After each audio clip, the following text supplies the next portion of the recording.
En Joie Phoenix, certains influenceurs ont cédé à la et retiré leur signature, comme Skeezy. Après la rétractation de plusieurs youtubeurs de la tribune des influenceurs publiée ce 26 mars sur le site du JDD, la youtubeuse En Joie Phoenix a tenu à s'exprimer sur Instagram. En début d'année, l'affaire entre Magali Berda et le duc de Boulogne a fait couler beaucoup d'encre. Ce dernier avait porté plainte contre l'agent des influenceurs en l'accusant de pratiques commerciales frauduleuses. Suite à cela, l'image des influenceurs a été entachée, et ce vendredi 24 mars, le ministre de l'économie, Bruno Le Maire, a présenté les travaux d'un projet de loi visant à recadrer leur secteur. Le but de ce projet est de lutter contre les arnaques dans le milieu des influenceurs et d'interdire par exemple les promotions de la chirurgie esthétique.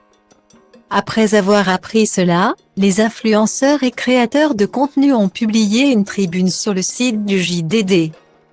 150 influenceurs ont signé cette tribune demandant aux députés de ne pas casser leur modèle tout en soulignant l'importance de leur métier dans le pays. Seulement voilà, certains signataires ont retiré leur signature le lendemain de sa publication. Face à cela, En Joie Phoenix s'est exprimé afin de mettre les choses claires. La plupart d'entre eux affirment ne pas avoir bien lu avant de la signer. Le célèbre youtubeur Skeezy a déclaré qu'on lui avait présenté le projet de loi comme étant un projet trop extrême, qui aurait pu pénaliser à tort les honnêtes créateurs de contenu. Toutefois, après avoir lu les propositions de loi, tout comme Dr Nozman, il estime que les mesures prises par l'État sont nécessaires pour avancer dans la bonne direction. Dans sa story, En Joie Phoenix assure qu'elle est aussi favorable au projet de loi sur les influenceurs. Elle a notamment expliqué pourquoi ces créateurs de contenu se sont désolidarisés.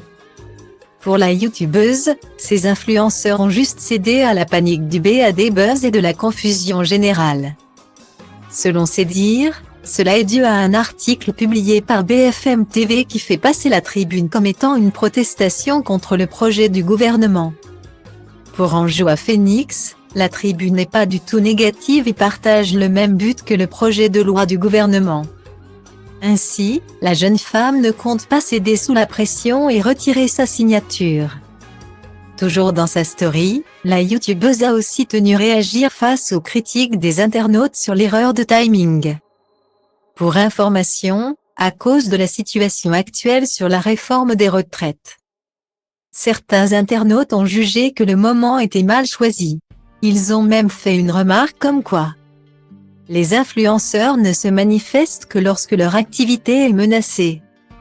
Ainsi, En Joie Phoenix a confié qu'elle reconnaissait que la date choisie n'était pas propice, mais qu'ils n'avaient pas le choix, tout comme les personnes qui protestent contre la réforme. Ils ont le droit de se battre pour leur profession. Plus encore, c'est ce mardi qu'ont débuté les débats à l'Assemblée nationale.